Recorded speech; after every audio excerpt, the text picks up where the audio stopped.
Bonjour et bienvenue dans notre émission Hommes et femmes à part entière. Vous êtes avec Sandra sur GFM La Radio et aujourd'hui nous sommes sur le Forum du handicap. Nous sommes le 12 juin, donc on est en direct et on est avec Victor. Victor Rodriguez, c'est bien ça, je ne me trompe pas en tout cas sur le nom, parce que des fois il y a un petit S, ça se dit S, Z. Alors on ne sait pas, donc Victor Rodriguez, et donc il est auteur d'un livre que je vais en tout cas le laisser développer, et puis il est avec sa maman, en tout cas présent aujourd'hui, et ils ont un super titre, en tout cas un auteur qui, en tout cas, où je vous invite à lire son livre. Il va vous le présenter, il vous donnera le nom, le titre en tout cas du livre, et un petit peu son histoire, mais pas tout, hein, parce qu'il faudrait aussi que vous passiez à la case librairie pour aller acheter et découvrir. Voilà, il est à la Fnac en tout cas actuellement. Il a déjà été publié, donc vous pouvez bien entendu l'acheter. Mais je vais le laisser développer, en tout cas vous le présenter. Alors, moi je suis donc l'amie de Victor. Moi j'ai dit maman, excusez-moi. C'est pas grave. Donc c'est l'amie de Victor, pardon. Tu fais jeune, c'est bien. Alors voilà, Victor a écrit son parcours de vie. Il a écrit tout seul. Donc Victor est donc infirme moteur cérébral de naissance et a voulu partager son parcours de vie en expliquant un petit peu tous les obstacles qu'il a contournés pour arriver à être autonome, c'est-à-dire vivre seul chez lui, travailler. Il est bibliothécaire principal à Meaux, conduire sa voiture, faire plein de choses, avoir des loisirs, une vie sociale. Voilà. Oui, sauter en parachute. Ah oui. Oui, il n'y a pas de souci. Avoir une vie sexuelle, voilà, comme tout un chacun. Alors c'est un livre très facile à lire, très amusant. On n'a pas parlé du titre. Alors le titre, c'est manquerait plus que je fasse la gueule. Voilà. Il y a bien un point d'exclamation à la fin qui donne un peu de corps. Il y a beaucoup d'humour, il n'y a pas de tabou. Alors c'est pas non plus un livre nombriliste, parce que Victor parle aussi d'autres handicaps, des rencontres qu'il a faites, qui ont été très importantes pour le faire avancer, d'amis handicapés, plus handicapés que lui, mais aussi des handicaps invisibles. D'accord. Voilà. Qu'est-ce qu'on peut dire d'autre Quelle était la volonté principale, en tout cas, de votre livre? C'était vraiment faire partager, en tout cas, l'émotion que vous aviez et le parcours. Je voulais montrer qu'au-delà de l'handicap, il y avait l'être humain. Voilà. Au-delà de l'handicap, il y avait l'être humain. Et voilà. C'est vraiment la réalité. Hein. C'est ça. On se dit que, on sait qu'en Belgique, on dit que les personnes en situation de handicap sont des personnes extraordinaires. C'est ça. Extraordinaire. On rajoute toujours le mot extra ça. et on se dit, derrière toute personne ordinaire, il y a l'extra. Donc l'extraordinaire. C'est vraiment ça. C'est vraiment ça. Voilà.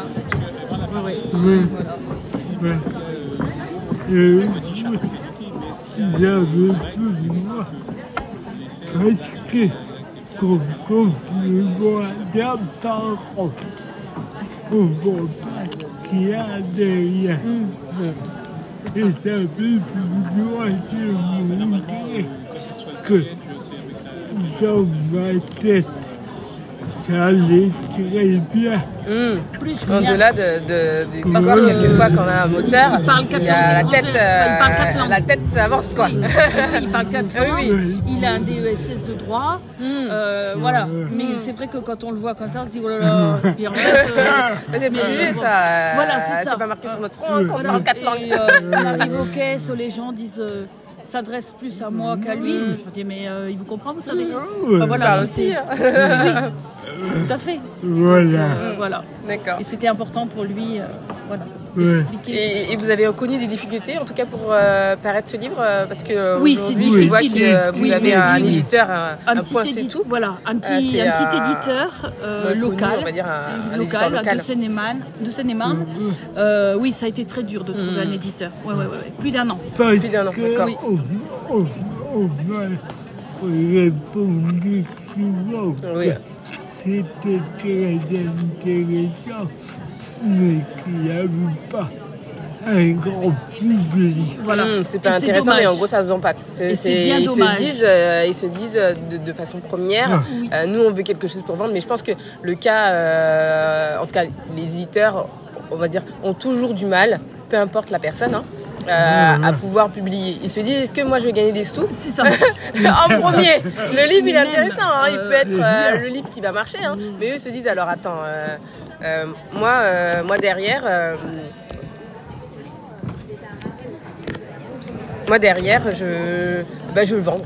Je veux le vendre en tout fait, simplement. et même cet éditeur-là, Victor l'a trouvé grâce à un ami qu'ils ont en D'accord. commun. Et quand on lui a proposé le livre, il a dit mais qu'est-ce que tu veux que je fasse avec un livre d'un handicapé? Et l'ami lui a dit mais lis-le et tu verras après. Et quand il a lu, il s'est dit ah ouais, Ah ouais. j'édite. Bah voilà, le livre, il fait la gueule, mais il vaut sa gueule. Voilà. Un peu. Voilà, Il a un peu plus de corps. Oui, il y a plein de Mais couleurs. je pense que c'est sur, quand on voilà, l'a lu, on la se dit bah alors couverture le livre il vaut quoi? Il vaut ce qu'il vaut. Moi je. Voilà. Et puis, il peut aussi intéresser toute la communauté portugaise parce que Victor est d'origine du Portugal. D'accord. Et qu'il est arrivé par l'immigration des années 70. Ok. Donc c'est très Olá, intéressant. tudo bem? Bem, obrigado. Falou muito bem em português, língua? Falou um pouco, mas falou muito mal. Il maîtrise 4 langues quand même. C'est impressionnant. C'est impressionnant. Il est impressionnant. Franchement. Donc aujourd'hui, vous êtes là au forum Voilà. de l'handicap pour parler du livre. Pour parler du livre. Voilà. Vous avez fait Et un puis petit tour au niveau des autres stands, voir ce qu'il y avait? ce matin. Ce matin. Mais on va en faire un. Chacun notre tour, on va se promener de temps en temps. Et on était déjà venus. L'année dernière. Ah, l'année dernière, nous aussi c'est notre deuxième année. Parce qu'avec Voilà. Elsatou et moi, donc ma collègue, c'est la deuxième année en D'accord. tout cas qu'on tourne cette émission. On a une émission qui s'appelle Hommes et femmes à part entière, dont je suis l'animatrice. Et donc D'accord. c'est tous les 4e jeudis de chaque mois. Ah, D'accord. À midi, de midi à 13h, et on publie sur le site internet GFM La Radio. Donc voilà, donc si Ok. vous voulez des Bah, infos, oui. on promouvoit en tout cas le parcours de chaque personne. Tout à L'idée fait. de vraiment développer autour de la personne, de son parcours, du professionnel ou pas, parce qu'on a eu, par exemple ce mois-ci, on avait un éducateur spécialisé. Mais des fois, on a eu l'inclusion sur mesure, des associations qui développent le parcours, en tout cas qui aident à l'accompagnement personnel. On a eu également le foot adapté, Ah oui. le handi-basket, le basket en fauteuil. Et à chaque fois, on essaie de développer... C'est toujours en rapport avec le handicap. Toujours. D'accord. Toujours. On a eu, au tout début, quand on a commencé, la mairie de Meaux. On a eu Lady Sablé. Ouais. Et également, quand on a commencé, parce qu'au début, on s'est dit, alors est-ce qu'on va réussir? C'était notre première fois, une première émission qu'on fait sur ce thème. Et ça marche plutôt bien. D'accord. Et on avait une personne en situation de handicap qui était en ESAT au début et qui aujourd'hui travaille dans le milieu ordinaire. D'accord, super. Il y a des beaux parcours, hein? Ouais. Oui, Il y a des beaux parcours. Bien sûr. Et quelle a été L'idée première. L'idée première, c'était le projet de faire connaître en tout cas des choses qui étaient déjà mises en place. Parce que quelquefois on s'est rendu compte que les gens ne savaient pas où aller. En fait ils ont un problème, ils préfèrent rester chez eux et pas sortir. Et finalement il y a plein de choses qui sont mises en place. Mais c'est Beaucoup pas de plus la qu'avant. France. Il y a Beaucoup plus plein qu'avant. de ficelles à tirer, mais on ne vous dit pas où les Mais tirer on sait et pas comment où les et tirer. comment. Parce qu'on se dit, oh là là, un dossier, par exemple MDPH. C'est ça. Déjà, au début, on ne se connaît même pas. On ne connaissait même pas le nom. On se dit, mais mince, comment ils vont faire le dossier? Le dossier, il fait un pavé. Comment je fais pour le remplir? Or qu'il y a des associations qui nous aident pour les préparer. Vous êtes vous-même en situation de handicap? Non. Non. Non. D'accord. Maintenant, et Elsatou, par contre, ma collègue, elle travaille dans un centre, enfin, elle est éducatrice spécialisée. D'accord, ok. Elle fait des accompagnements, elle est aussi libérale, donc elle, D'accord. oui, elle travaille déjà depuis des années dans le milieu. D'accord. Moi, je suis un peu plus externe, mais bon, j'apprends tous les jours. hein. Très bien. Voilà. Non, merci. Bon, ben voilà. Donc, on se retrouve bientôt. On vous dit encore une fois, retrouvez à la Fnac, par exemple, le livre de Victor Rodriguez, manquerait plus que je fasse la gueule. Voilà. On se dit à très bientôt. Oui, à très bientôt, merci. Alors bonjour et bienvenue dans notre émission Hommes et Femmes à part entière. On est dans notre deuxième partie, donc on va interviewer une deuxième personne, le CPI Boucle de la Marne, qui va nous parler un petit peu de ce qu'il propose. Voilà. Donc on a plusieurs rôles. Un premier rôle sur tout ce qui est études scientifiques et gestion des espaces naturels, et un autre volet sur tout ce qui concerne la sensibilisation des publics. Donc on sensibilise différents publics, notamment les scolaires. Vous avez les catalogues ici. Voilà, c'est le même stand. Et donc là c'est le petit flyer pour tout ce qui concerne le grand public cette fois. Donc on organise des sorties et vous retrouverez le planning ici. Et en ce qui concerne le handicap, on intervient sur des espaces naturels qui sont adaptés aux personnes à mobilité réduite. Okay. Donc on intervient dans la réserve naturelle régionale du Grand Wayeux. Je ne sais pas si vous connaissez ou pas. On a 2 fauteuils roulants électriques au besoin, plus adaptés si les fauteuils ne conviennent pas, parce que c'est vrai que des fois les sentiers sont un peu... voilà, donc on a des gros fauteuils, et aussi un scooter électrique. Voilà. Et il y a aussi ces 2 espaces naturels sensibles qui cette fois ne sont pas gérés par la région, mais sont gérés par le département, qui sont aussi accessibles aux personnes à mobilité réduite. Okay. Voilà. Donc vous, en tout cas, vous proposez des activités qui sont accessibles finalement à tout type de personnes, c'est ça, un handicap ou pas, en tout cas même roulant, parce que vous avez votre propre matériel.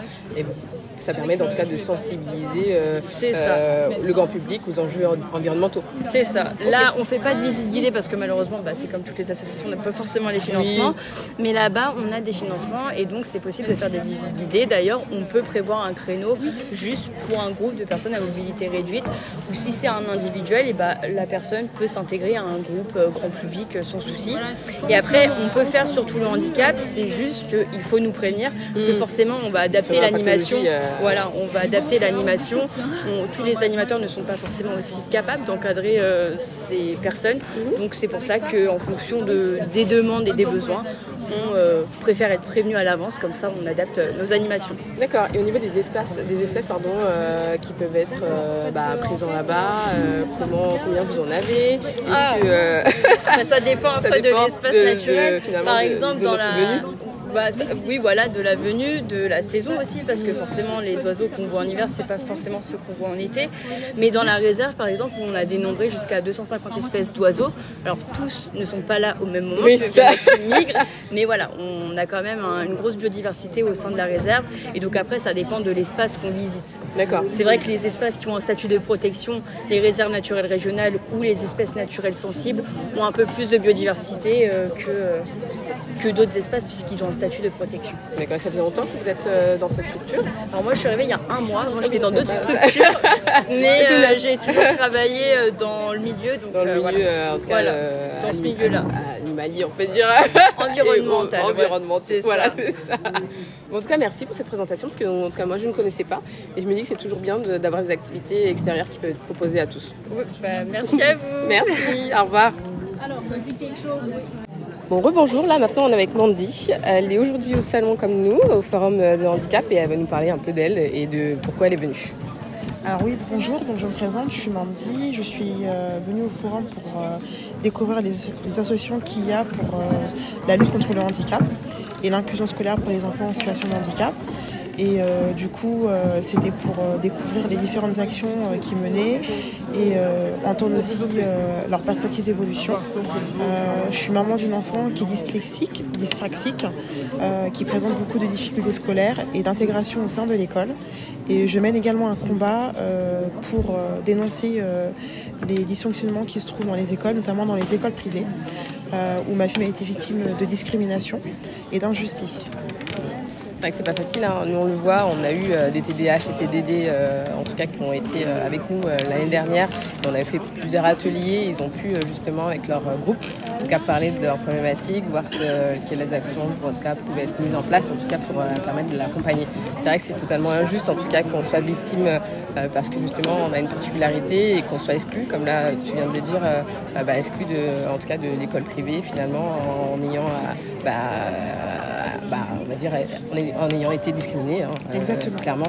Là aujourd'hui, il faut aussi trouver des solutions pour ta fille qui est jeune, mais pour qu'elle puisse être un meilleur citoyen de demain. Et là, elle est jeune, donc on sait que c'est maintenant en fait qu'il faut agir pour trouver des solutions d'adaptation. Parce que tout le monde peut tout faire, mais il faut adapter en tout cas par rapport aux besoins de chacun. Est-ce que tu as pu trouver des structures, en tout cas lors du salon, en tout cas de ta visite aujourd'hui? Alors j'ai de la chance, c'est que Kélia a été diagnostiquée très tôt, donc dès la fin de sa scolarité en maternelle avec des bilans évolutifs, bien sûr parce que les compétences ont évolué en fonction des avancées de Kélia. Et aujourd'hui, je mène un combat aussi auprès du gouvernement, qu'ils entendent aussi ce qui se passe dans les écoles, ce qui est caché, les remontées qui ne sont pas faites. Car quand bien même que les professionnels font leur travail, ce travail est donc dénaturé et donc détruit parce que les agencements ne sont pas respectés. Je refuse de conduire ma fille en échec scolaire parce que, comme le dit Paolo Frère, la liberté, c'est ce qui conduit à la réussite. Très belle phrase. En tout cas, merci parce que c'est vrai que ton combat est celui, d'à mon avis, certain, le combat de plusieurs parents. On l'a vu parce qu'avec Aïssatou Doucouré, la personne en tout cas qui m'accompagne pour les émissions, on a pu accompagner des parents, on accompagne aussi des structures, mais on voit que, en tout cas, c'est difficile quelquefois on est confronté en fait avec la réalité et ce qu'on veut faire. Et puis finalement, on a quelques, je dirais, bâtons dans les roues, mais on avance et on essaie en tout cas de trouver des solutions. Mais si tu veux, après, on pourra peut-être se mettre en relation pour voir quelle action on pourra mener pour aller un peu plus loin. J'envisage d'aller jusqu'à la Cour européenne pour qu'il y ait une nouvelle loi et une revalorisation des textes par rapport aux droits de l'enfant, car le droit de l'enfant s'applique aussi au niveau des parents, mais aussi au niveau de l'éducation nationale. Mais on pourra, à mon avis, échanger. On a eu des échanges avec les députés, on a encore, et je pense qu'on peut faire changer les choses. Bon, merci en tout cas pour ces témoignages qui montrent la réalité des faits. On voit bien, il y a beaucoup de discrimination. En tout cas, dès qu'on est porteur d'un handicap ou en tout cas d'une particularité, on est facilement mis de côté et c'est quelque chose qu'il faut changer. Merci. Bonjour, on continue en tout cas notre tour. On est toujours au Forum de handicap à Meaux et cette fois-ci on va en direction de l'espace municipal. Donc on a un petit espace municipal, en tout cas les espaces municipaux de Meaux. Donc on a une personne en tout cas qui pourra en parler. L'espace municipal, en principe, c'est un lieu de proximité qui est ouvert pour tous les habitants sans dissection. C'est-à-dire tout le monde peut venir fréquenter un espace municipal, qu'il y ait quelque chose à demander ou pas.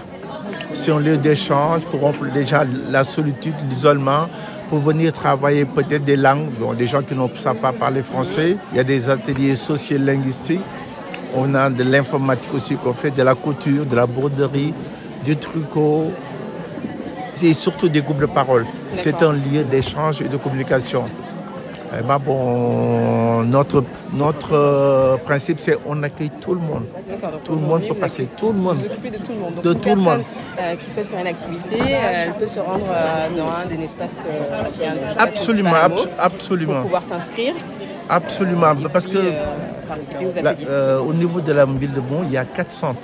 D'accord. Bon, qui sont un peu éparpillés dans la ville. Donc, à moins d'1 kilomètre de chez soi, on a un espace qui est ouvert, le plus proche familial et tout. D'accord.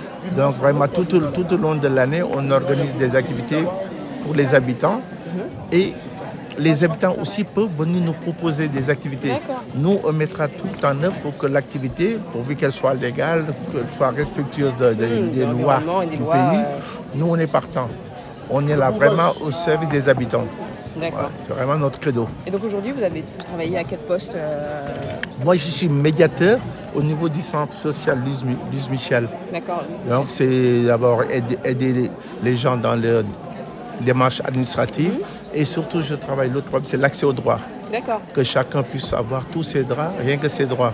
Okay. Parce qu'il y a beaucoup de personnes qui ne savent pas où aller. Ils veulent aller à la retraite, ils ont des droits CAF qu'ils n'ont pas demandé. Ils veulent acquérir la nationalité française. Il y a plein de choses. Sur tous ces aspects, je travaille. D'accord. Ouais. Est-ce qu'aujourd'hui, qu'est-ce que vous pouvez nous dire sur ces espaces? Vous pensez que ça correspond à la demande des citoyens, en tout cas à Mélois? En tout cas, c'est une forte demande. D'accord. C'est une forte demande. Les gens sont, même pas Mélois, mais nous, on accueille des gens du pays de Meaux. Du pays de Meaux. Ah non, largement. Vraiment, c'est vraiment un besoin. C'est un besoin que les gens soient accueillis et tout. Et nous, notre force aussi, c'est l'écoute. On accueille, mais on aime écouter. Écouter les gens. Après avoir écouté, on oriente, on informe, on oriente. parce qu'on n'a pas au sein de nos espaces toutes les compétences. D'accord. Donc le partenariat, le partenariat. vers une personne qui correspond au cas, compétente, c'est important. C'est important. Non, c'est important. Donc, une personne compétente. Compétente et donc c'est bon, une personne légitime. Légitime, il y a la maison de droit, il y a les avocats, il y a la CAF, il y a vraiment Dites pas, attends, vous avez tel problème, j'ai une solution, vous allez voir tel professionnel. Tel en tout cas, je ne peux pas faire aujourd'hui, mais vous allez être être dans de bonnes mains. Mais vous serez bien acquis et orienté en de bonnes mains. Mm. C'est vraiment le... c'est le principal. Moi, aujourd'hui, on me demande de faire la couture, je ne sais pas. La couture, moi, je ne sais pas. Je sais faire les ourlets, je sais mettre les... Absolument. Voilà, mais si on me demande, Sandra, est-ce que tu peux faire une robe? Je ne peux pas. Je ne peux pas. Il faut avoir... Donc, il vaut mieux trouver un professionnel. Il faut avoir l'humilité de dire, je ne sais pas. Je ne sais pas, mais je peux vous orienter. quelqu'un pour vous aider. Absolument. Et derrière, on dira, si jamais ça ne marche pas, revenez vers nous, on trouvera toujours une solution. D'accord. Vraiment, c'est des espaces de vie. De convivialité, de vie. Et actuellement, c'est ce qui manque dans le pays. On voit bien, malheureusement, on a eu plusieurs échanges aujourd'hui et quelquefois on se rend compte que les personnes en situation de handicap sont quelquefois mises à l'écart. Moi, c'est mon combat.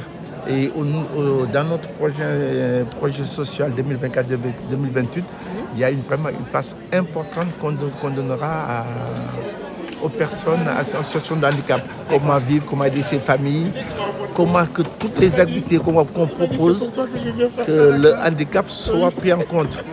Pour les sorties, pour le déplacement, pour tout. Le handicap doit... Non, c'est important. On doit vivre ensemble, en fait. On doit vivre ensemble, apprendre à vivre ensemble. C'est vrai. Voilà. Bonjour, encore en direct du Forum du handicap. Et cette fois-ci, on est sur le mot de la fin, parce que malheureusement, je dois vous dire quitter les locaux. Mais on va partir sur une bonne personne, une personne qu'on avait rencontrée au tout début quand on a monté nos émissions sur le thème du handicap et qu'on a toujours le plaisir de revoir. Alors bonjour Robert. Bonjour Sandra. Alors Robert, je te laisse te présenter. Moi je te connais, mais certains de nos auditeurs ne te connaissent pas toujours. En tout cas, t'ont connu au début de notre émission l'an dernier. Mais aujourd'hui, tu es toujours là. Voilà, donc je suis toujours président du CSMO Basket Fauteuil. Pour essayer de développer l'activité du basket fauteuil sur Meaux et ses environs et même au niveau national, puisqu'on a des compétiteurs qui jouent partout en France et en Europe, et on essaye aussi particulièrement de développer l'activité pour les jeunes, pour faire voir que cette activité est possible pour un grand nombre de jeunes qui ne connaissent pas encore l'existence du basket fauteuil. On espère que les Jeux paralympiques vont pouvoir mettre en visibilité l'activité pour qu'il y ait plus de gens encore qui viennent dans les clubs et qu'on puisse...